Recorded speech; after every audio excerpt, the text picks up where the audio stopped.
It happened 2 years ago, but I still can't step foot in my old house without feeling a chill run down my spine. I never thought of myself as someone who would end up in one of those true Home Alone horror compilations, but here I am. I was 17, and my parents had gone out of town for the weekend for some kind of business retreat. They trusted me to hold down the fort. It wasn't the first time I'd been left alone, so I wasn't nervous or anything. I actually liked the solitude. My plan was simple: order pizza, binge-watch horror movies, and stay up late scrolling through my phone.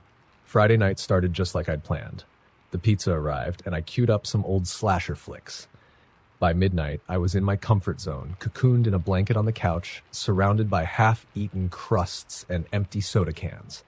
The house was silent, except for the movie's screams and dramatic sound effects. Then I heard it, the first noise. It wasn't anything too alarming, just a soft knock. It came from the back door. I froze, remote in hand, staring toward the kitchen. My parents had always been strict about locking every door and window before leaving the house, and I double-checked everything before settling in. No way someone could have gotten in, or so I thought.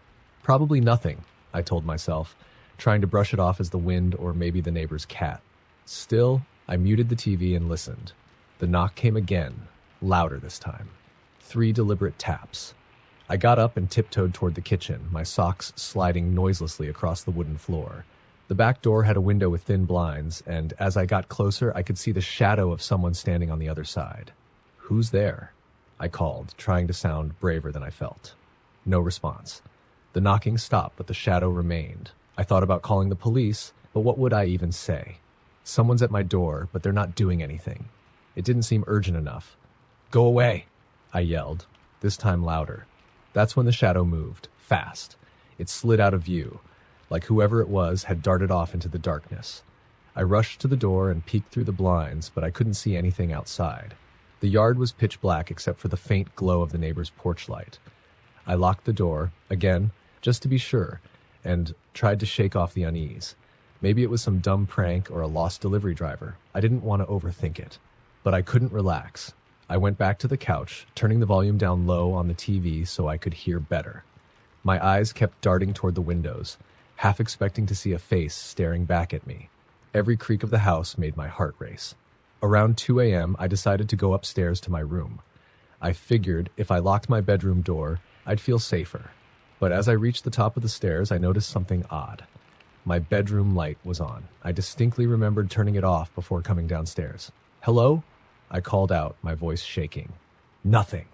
I stood there for what felt like forever, debating whether to go in or run straight out the front door. I didn't hear anything moving inside, so I mustered up the courage to push the door open. The room was empty. I checked the closet, under the bed, every possible hiding spot. Nothing. But that's when I noticed something that made my stomach drop. My window, which I also remembered locking, was slightly open. Panic set in.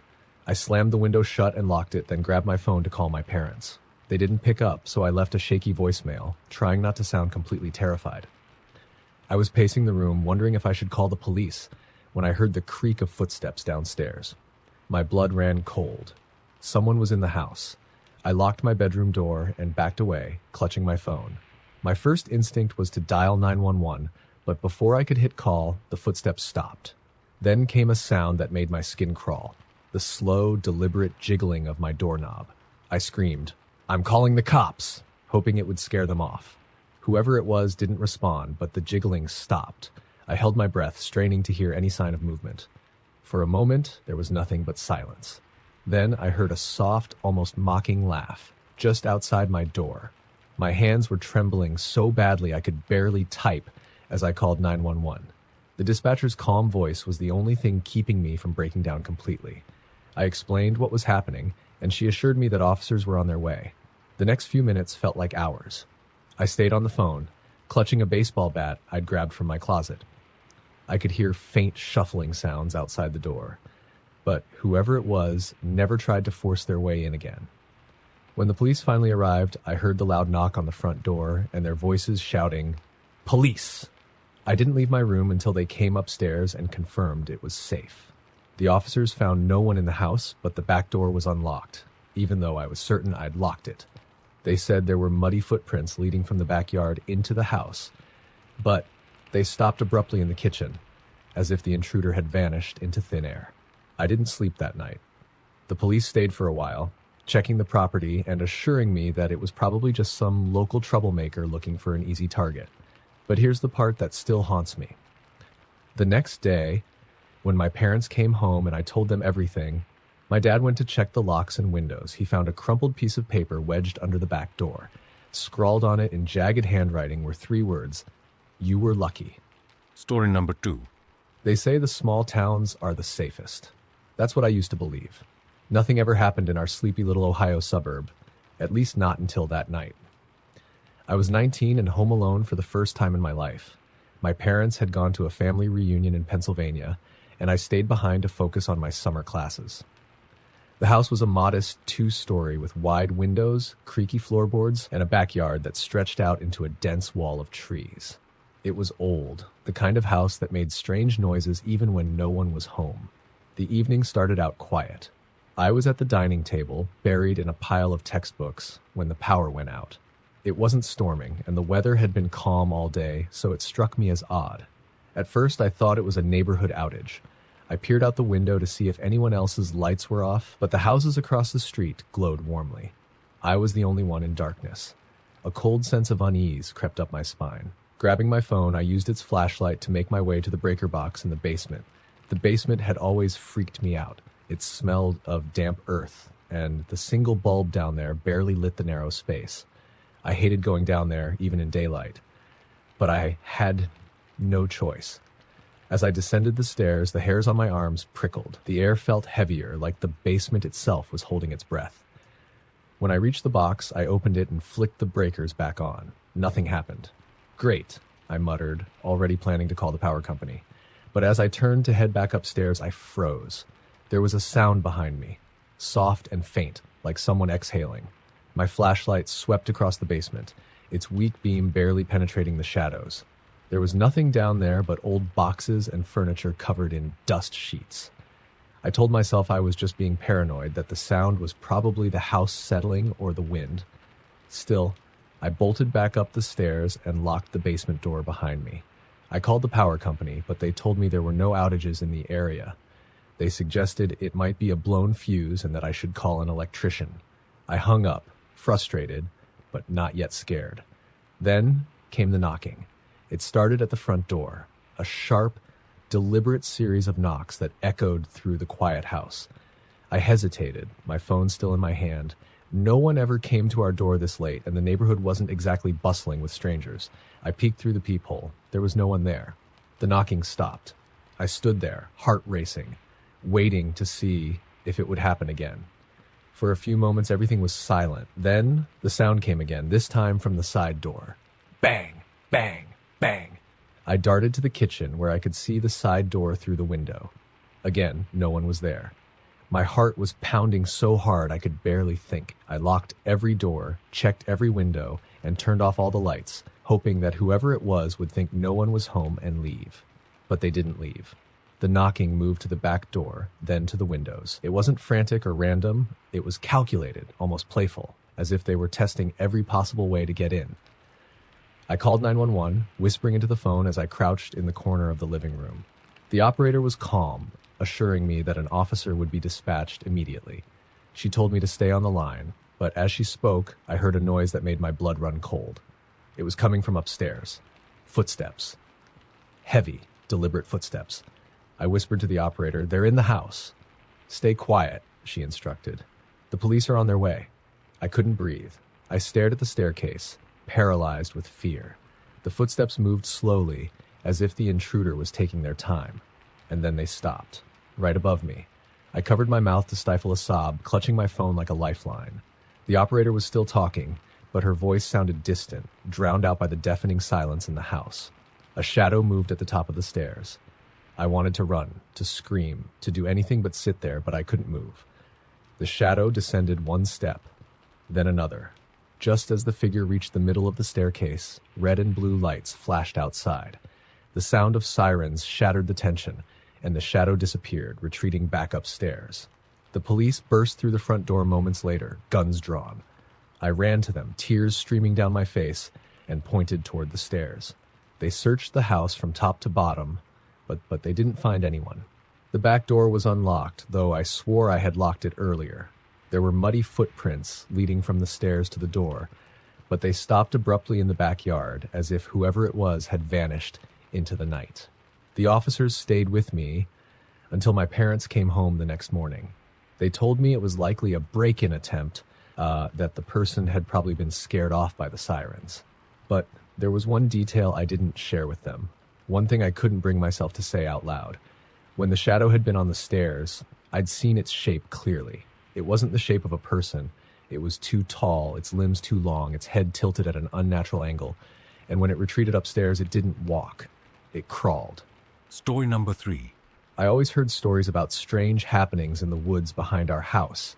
My grandmother used to tell me to stay away from them after dark, warning me about the wanderer.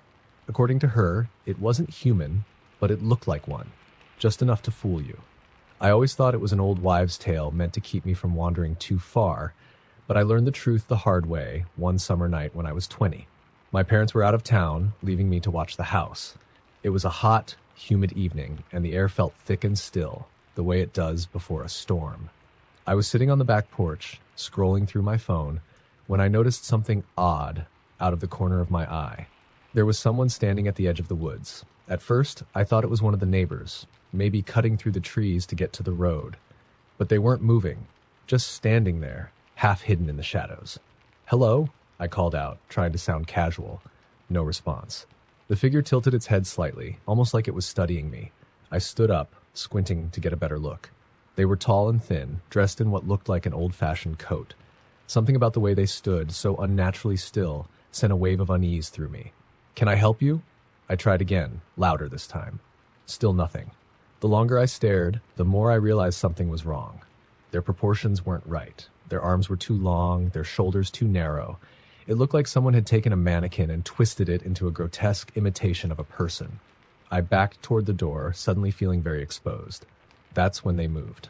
It wasn't a normal movement, no step or stride, just a strange, jerky glide forward, like they were being pulled along on invisible strings. My heart was pounding as I scrambled inside, slamming the door shut and locking it. I peeked out the window, hoping the figure had gone, but they were closer now, standing just beyond the porch light's reach. I grabbed my phone and called the police, stammering something about a trespasser. The dispatcher assured me an officer would be there soon, but as I hung up, I realized the figure was no longer outside. They were on the porch. I could hear the creak of the boards under their weight. My stomach twisted as I realized something else.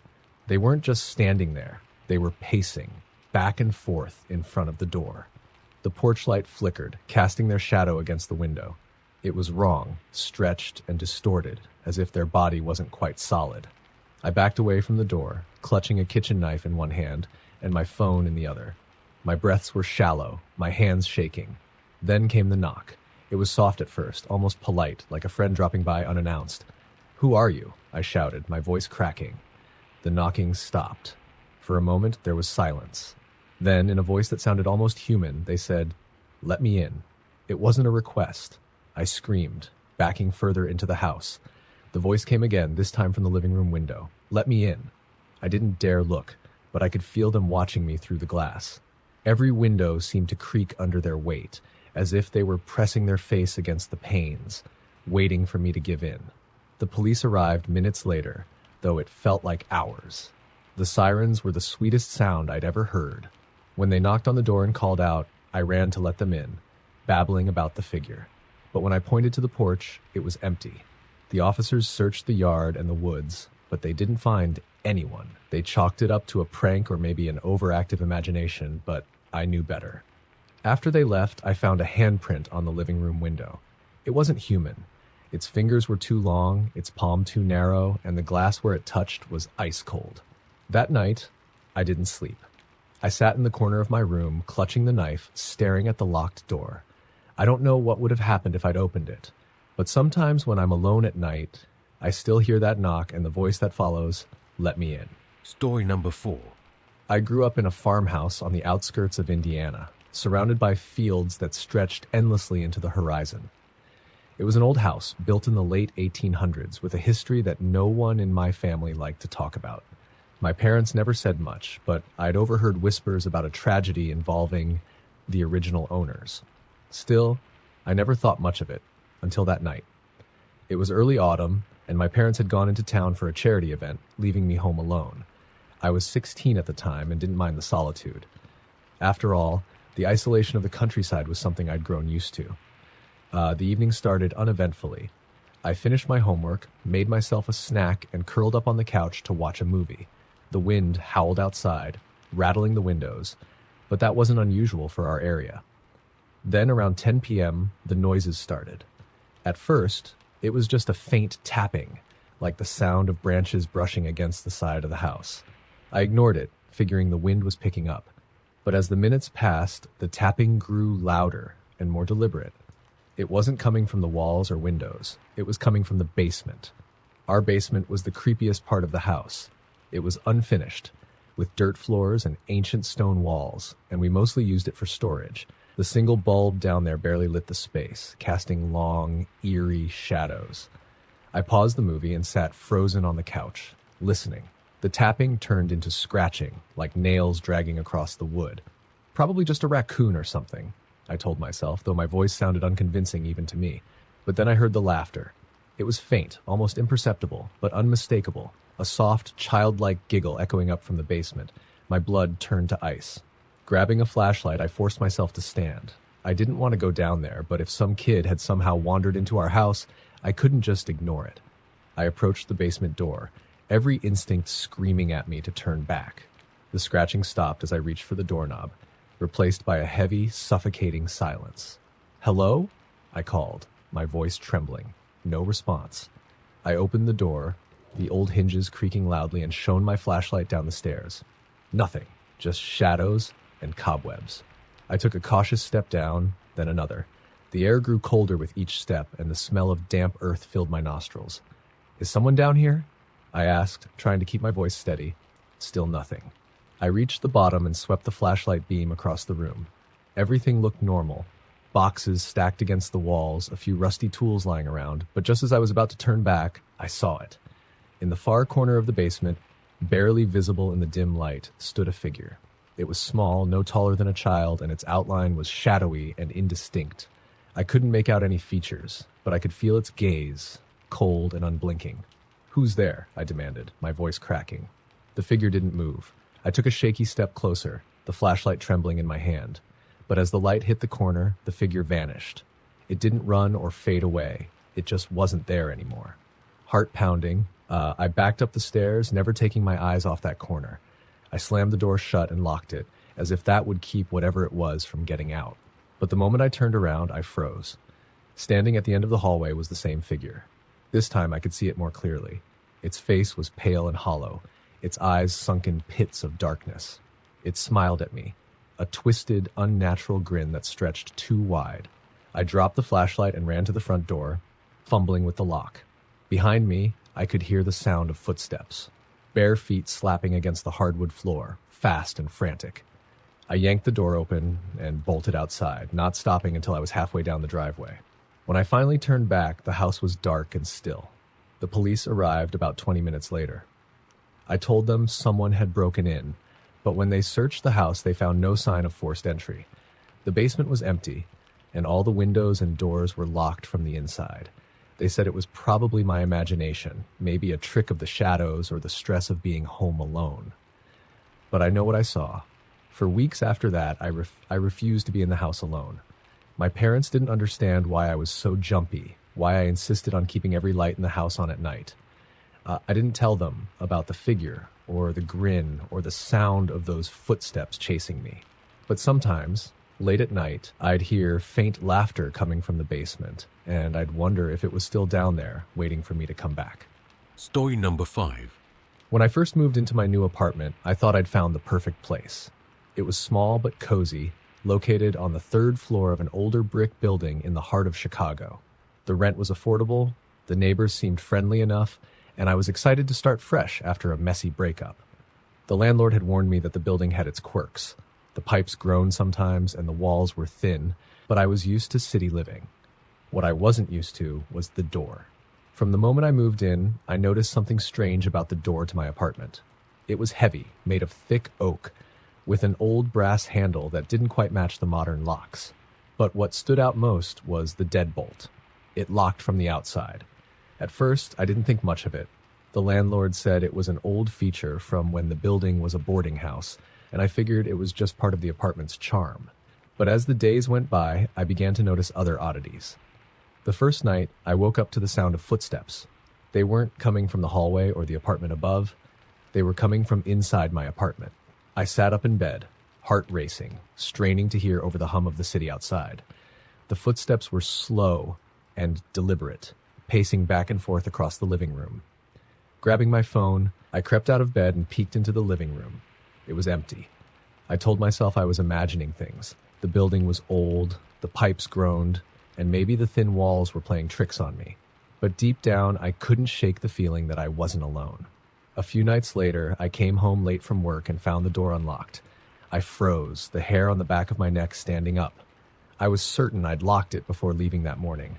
I always double-checked, especially in the city. Slowly, I pushed the door open, half expecting to find a burglar inside. But the apartment was untouched. Nothing was missing, nothing out of place. Still, the air felt heavy, like I was being watched. After that, things started escalating. I'd wake up to find the furniture moved. Chairs pushed away from the table, the couch shifted slightly off-center. Doors I knew I'd close would be wide open, and once I found the faucet in the kitchen running. One night, as I was brushing my teeth, I caught something in the mirror. It was quick, just a shadow moving behind me. I spun around, but the bathroom was empty. I tried to tell myself it was stress or lack of sleep, but deep down I knew something was wrong. Then came the night I woke up to the sound of the deadbolt turning. I shot out of bed, heart pounding, and grabbed a baseball bat I kept by the nightstand. The sound was unmistakable, the slow, metallic scrape of the bolt sliding open. I crept toward the door, bat in hand, and flipped on the hallway light. The door was locked. I stood there staring at it, the bat trembling in my grip. I hadn't imagined it. I'd heard the deadbolt turn. Then, faintly, I heard it. Breathing. It was coming from the other side of the door. My blood turned cold. I pressed my ear to the wood, holding my breath, and listened.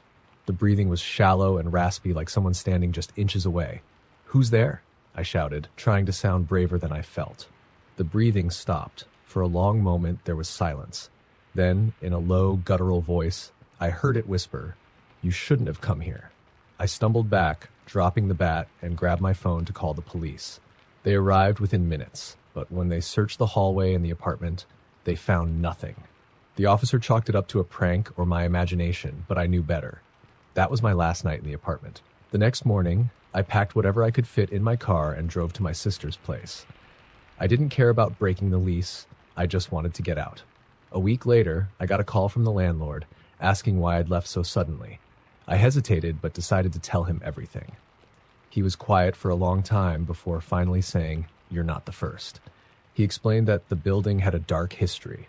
Decades ago, a man who'd lived in my apartment had locked his family inside and done unspeakable things. The door with its lock on the outside was part of the original design. I hung up, shaking, and never went back. Sometimes late at night, I still hear that whisper in my dreams, "You shouldn't have come here." Story number 6. I've always been a night owl. Staying up late, binge-watching shows, or scrolling through my phone in the stillness of night was my routine. But after what happened to me, I dread the quiet hours after midnight. It was a weeknight, and I had the apartment to myself. My roommate had gone out of town, and I relished the solitude. The weather was dreary, rain pattering against the windows, thunder rumbling in the distance, but I found it comforting. Around 1 a.m., I decided to make a snack before settling into bed. The kitchen lights flickered when I turned them on, but they always did that, so I didn't think much of it. I grabbed a bowl of cereal, scrolling through my phone as I ate. Then I heard it. A soft knock. It was faint, almost tentative, coming from the front door. I froze, spoon halfway to my mouth, listening. Knock, knock, knock. It came again, louder this time. I wasn't expecting anyone. My roommate wasn't due back for days, and I wasn't close enough to my neighbors for surprise visits. Setting my bowl down, I crept to the door and peered through the peephole. No one was there. I stood there for a moment, staring into the dimly lit hallway. Maybe it was a prank? Kids messing around? As I turned to go back to the kitchen, the knocking started again, this time on the window. I froze. I live on the 4th floor. Slowly, I turned toward the window, dread pooling in my stomach. The curtains were drawn, but I could see the faint silhouette of something on the other side. It didn't look human. The shadow was tall and gaunt, its limbs unnaturally long. I could see its fingers, thin and claw-like, tapping against the glass. Knock, knock, knock. My breath caught in my throat. I backed away, heart pounding, and grabbed my phone. My fingers shook as I dialed 911. The operator answered, and I whispered frantically about someone trying to get into my apartment. As I spoke, the knocking stopped. For a moment, there was silence. Then, from the other side of the window, a voice. Let me in. It was soft, almost pleading, but wrong, distorted, like it was coming through a broken radio. Police are on their way, I shouted, though my voice was trembling. The voice chuckled, a low, guttural sound that sent shivers down my spine. They won't help you, it said. I backed into the hallway, clutching my phone like a lifeline. The lights flickered again, casting strange, shifting shadows on the walls. Then the knocking started on the door. It was harder this time, more insistent. The doorknob rattled as if someone was trying to force it open. Leave me alone, I screamed, tears streaming down my face. The knocking stopped abruptly, replaced by silence so heavy it pressed against my ears.